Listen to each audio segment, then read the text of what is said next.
예, 안녕하십니까. 저희들은 더불어민주당 외통위 간사를 맡고 있는 우리 이용선 간사님과 저는 과방위 간사를 맡고 있는 조승래입니다.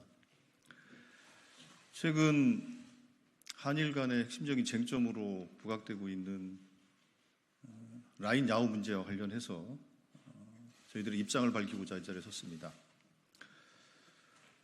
국민들은 이 사안에 대해서 우리나라 기업이 일궈놓은 일본에서의 성과가 일본 정부의 납득할 수 없는 그런 논리로 사실상 빼앗기는 것이 아닌가에 대한 걱정을 갖고 있습니다. 이 걱정에 대해서 그럼 도대체 대한민국 정부는 무엇을 하고 있는 것인가에 대해서 많은 걱정과 고민들을 갖고 계신 것도 사실인 것 같습니다. 사실 최근 며칠 사이에 저희들한테 많은 국민들이 문자를 보내시면서 이 라인의 강탈 사태에 대해서 왜 정치권은 어떤 대응을 하고 있지 않냐라는 관심을 촉구하는 그런 문자들을 많이 보내주시고 의견들을 또 보내주신 바도 있습니다. 관련해서 저희 국회에서 어떤 조치를 해야 될 것인가에 대한 제안의 말씀을 드리고자 이 자리에 섰습니다. 먼저 저희들 입장을 먼저 말씀드리도록 하겠습니다. 예, 외통위 간사를 맡고 있는 이용선 의원입니다. 예, 저 양 상임위 간사의 입장을 낭독하도록 하겠습니다. 조속히 국회를 열어 라인 강탈 시도를 막아야 합니다. 일본의 라인 강탈 시도가 점입가경으로 치닫고 있습니다. 일본 정부의 행태는 명백한 국익 침해이자 반시장적 폭거입니다. 그런데도 윤석열 정부는 바다 건너 불경입니다. 국회가 제 할 일을 해야 할 때입니다. 즉각적 상임위 개최와 국회 차원의 대응을 요구합니다. 일본 정부가 우리 기업이 개발한 아시아 대표 메신저 라인을 빼앗기 위해 노골적으로 시장에 개입하고 있습니다. 일본 총무성은 지난 3월 5일 라인 야후에 대한 1차 행정지도에서 네이버와 자본관계 재검토 및 경영체제 개선을 요구했고 4월 16일 2차 행정지도에서는 7월 1일까지 구체적 대응책을 제시하라 압박하고 있습니다. 어떤 변명을 갖다 붙여도 일본 정부의 의도는 명백합니다. 보안 사고를 빌미로 네이버의 지분을 빼앗겠다는 것입니다.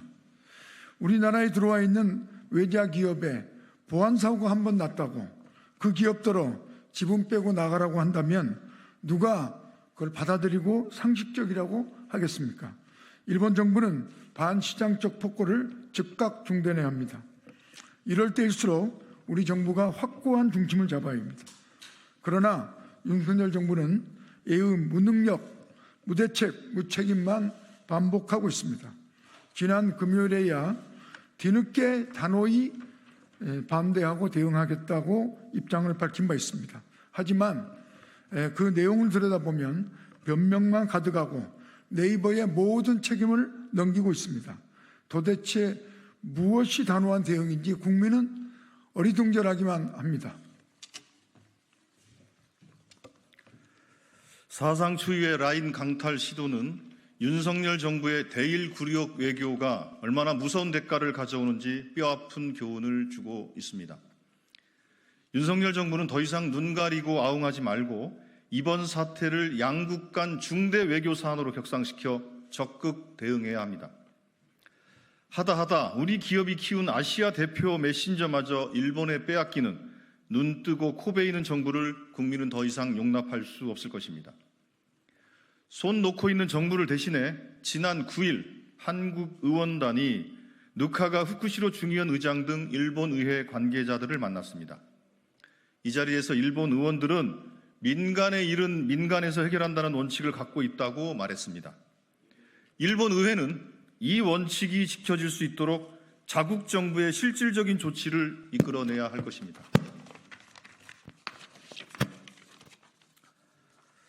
우리 국회는 과방위와 외통위를 비롯한 관련 상임위를 즉시 가동해 정부의 대책을 점검하고 일본의 강력한 항의의 뜻을 전해야 합니다. 필요하면 상임위 간 연석회의도 열어야 할 것입니다. 그런데 국민의힘 일각에서 이미 상임위 소집은 하책이라는 등 발뺌하는 움직임을 보이고 있다고 합니다. 이 비상한 위기 앞에 국회도 열지 않는다면 무엇이 상책인지 되묻지 않을 수 없습니다. 국민의힘은 조속히 상임위 개최 협조하고 국익 앞에 여야가 없다는 정도를 실천하기 바랍니다. 예, 이상입니다. 감사합니다.